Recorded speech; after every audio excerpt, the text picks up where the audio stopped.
பிரியமானவர்களே, இயேசுவின் நாமத்தினால் உங்களை வாழ்த்துகிறேன். சங்கீதம் 32வது அதிகாரம் வசனம் 6-7.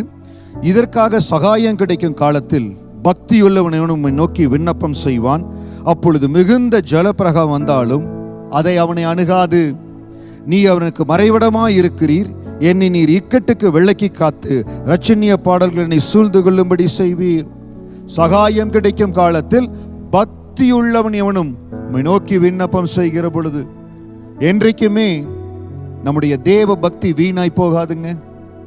ஆண்டவர் மேல பயபக்தியா இருக்கிறோம். கர்த்தரை தெய்வமாய் கொண்டிருக்கிற ஜனம் எவ்வளவு பாக்கியம் உள்ளது.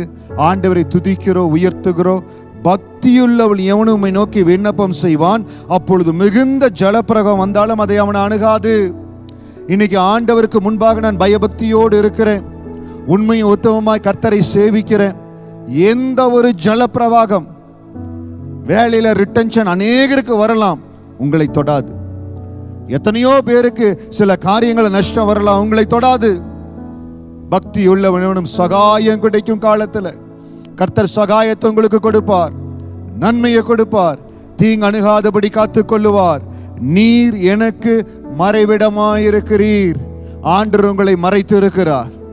ஆண்டவர் தம்முடைய பலத்த வல்லமையினால் உங்களை மறைத்து இருக்கிறார். எப்படி எலிசாவினுடைய வேலைக்காரனுடைய கண்களுக்கு அந்த இராணுவ பட்டாளம் தெரிந்ததோ, ஆனால் எலிசாவுடைய கண்களுக்கு ஆண்டவர் வைத்திருக்கிற தேவ தூதர்கள் தெரிந்தார்கள். இன்றைக்கு சங்கீதம் 32:7வது வசனத்தின்படி ஆண்டவர் உங்களுக்கு மறைவிடமாய் இருக்கிறார். உங்களை எதிர்த்து வருகிற சூழ்ச்சிகள், உங்களை எதிர்த்து வருகிற திட்டங்கள், உங்களை புண்படுத்தும்படியாய் வருகிற வார்த்தைகள் எதுவும் உங்களை அணுகாதபடி, உங்களை குற்றம் சாற்ற நினைக்கிற உங்களுடைய பயபக்தியில, உங்களுடைய நேர்மையில, ஆண்டவருக்காய் நீங்கள் இருக்கிற வைராக்கியத்துல உங்களை குற்றம் சாற்ற நினைக்கிற கூட்டத்திற்கு விரோதமாய் ஆண்டவர் உங்களுக்கு மறைவிடமாய் இருப்பார். தானியேல் தேவனுக்கு வைராக்கியமாய் நின்ற காலத்துல சிங்கங்களுக்கு பலியிடும்படியாய் தானியேலை போட்டாங்க. ஆனால் என் கர்த்தர் மறைவிடமா இருந்த அந்த மகனை காத்து கொண்டார். அதே பாதுகாவல் உங்கள் மேல, உங்க குடும்பத்தின் மேல கடந்து வருகிறது. எதை குறித்து கவலைப்படாதீங்க.